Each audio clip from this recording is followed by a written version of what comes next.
नमस्कार मनीष दुबे जी, जी, आपका नमस्कार। पीएनजी न्यूज़ में स्वागत है। आज हम लोग आपकी उम्मीदवारी जो डिक्लेयर की है आपने, उसके संदर्भ में हम लोग बात करेंगे। पहला तो मेरा आपको सवाल है कि आपकी पार्टी आपने स्थापन क्यों की और उसका उद्देश्य क्या है सर? इस हमारी पार्टी 13 जून 2019 में हमने स्थापना की थी। जैसा कि हम देख रहे हैं आज की परिस्थिति में कि जो भी सामान्य जन वर्ग है, उनके लिए बहुत सारी अच्छी-अच्छी स्कीमें हैं, बट उसका लाभ उनको नहीं मिल पा रहा है। सो हमारी पार्टी का उद्देश्य है कि सामान्य जन वर्ग है, उनको सभी सरकारी योजनाओं का लाभ मिल सके, उन तक हम पहुँचा सकें, इस उद्देश्य से हमने पार्टी की स्थापना की है।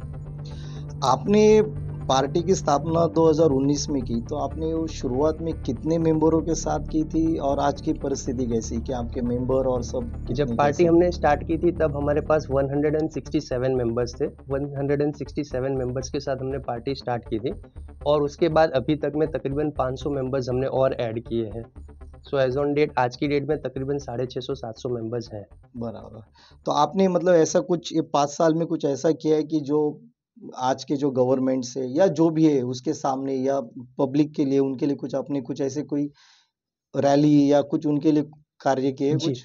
पार्टी की तरफ से हर साल 23 मार्च शहीद दिन के दिन हम हमारे ऑफिस से लेकर के हाटकेश्वर अहमदाबाद में जगह है जहाँ भगत सिंह जी की मूर्ति है। सो एवरी ईयर हर साल हम उसके लिए एक रैली करते हैं।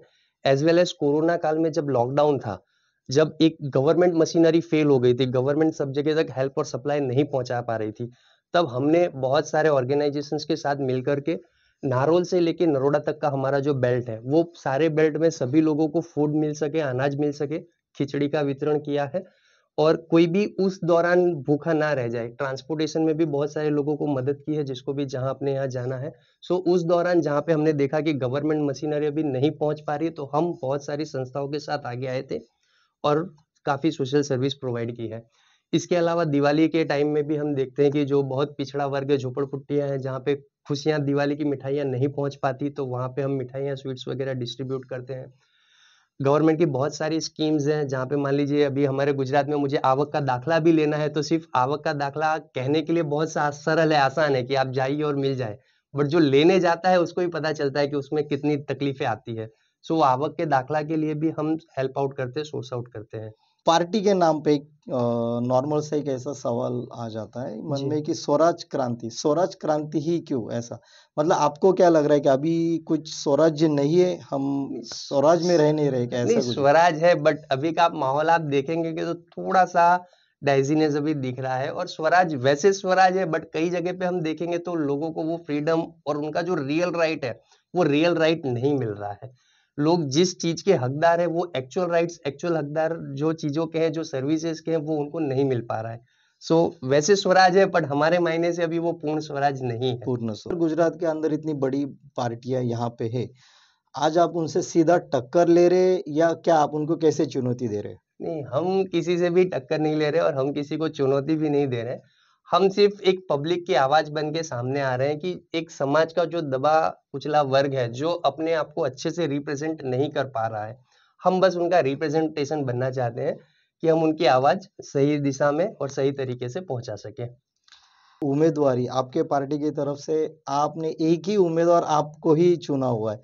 क्यों? जी। बाकी राज्यों के इतने 25 सीट है, वहाँ पे आपने बैठक पे कैसे उम्मीदवार वगैरह आपने फाइनल क्यों नहीं किए? जी। कैसे?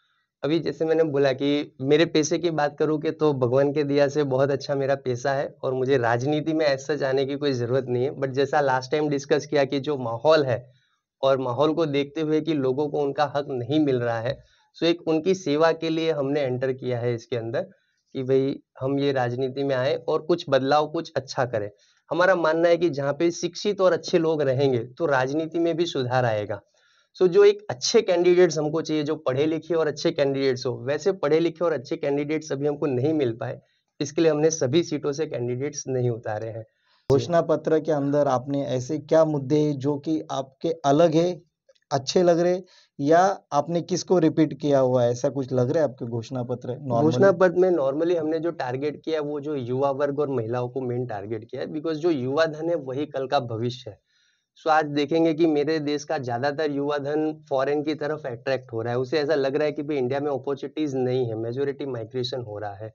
फाइन। सो हम चाहते हैं कि भाई इंडिया में भी उस युवा धन को हम इंडिया में ही रिटेन करें, उनको प्रॉपर एटमॉस्फेयर, कल्चर और ग्रोथ अपॉर्चुनिटीज दे सकें, और उनको ये विश्वास रहे कि भाई भारत भी एक विकसित देश है जो ऑलरेडी है और अच्छी अपॉर्चुनिटीज यहाँ भारत में ही है, सो यहीं रुकें और इंडिया के और डेवलपमेंट के लिए कंट्रीब्यूट करें। जी, आप थोड़ा एक कड़वा सवाल, जी कड़वा बिल्कुल। सवाल मतलब कैसा रहेगा कि इतनी बड़ी पार्टियां है जो अहमदाबाद के अंदर, गुजरात के अंदर जो बड़ी दो पार्टियां आपको भी मालूम है, इन पार्टियों के सामने आपको क्या लगता है, आप जीत पाओगे?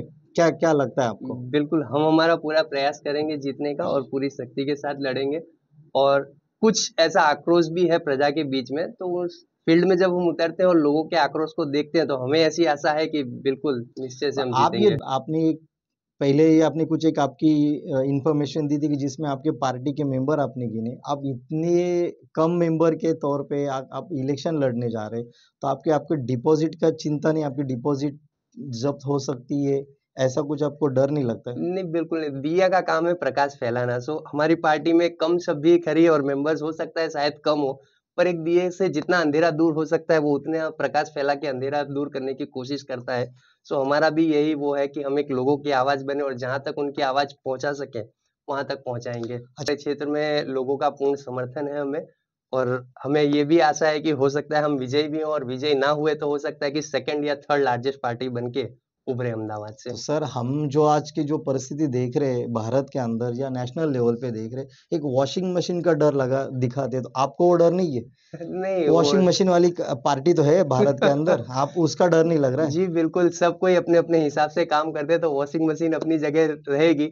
अब ऐसा है कि तो अभी हमारे अंदर कोई आप दाग ही आपको नहीं कभी है तो उन्होंने फिर डराया नहीं, कभी कभी आपको ठीक है, आए, कोई कॉल छिट-पुट भी लाया घटनाएँ होगा? होती हैं, फ़ोन वगैरह आते हैं, उसमें कोई दिक्कत की बात नहीं है। ये राजनीति में काम है, आता रहता है, चलता रहता है, तो कोई अच्छा, तो दिक्कत नहीं है। आप समर्थन के साथ ही पूरा लड़ रहे हैं इस चीज बिल्कुल, को? बिल्कुल, बिल्कुल, बहुत बहुत बढ़िया। फ़ोकस बहुत करेंगे। बहुत धन्यवाद सर, आपको शुभकामनाएं इलेक्शन के लिए, और हमारे तरफ से भी, पीएनजी न्यूज की तरफ से आपको जी, बहुत बहुत धन्यवाद, धन्यवाद। शुभकामनाएं सर। धन्यवाद। Thank you.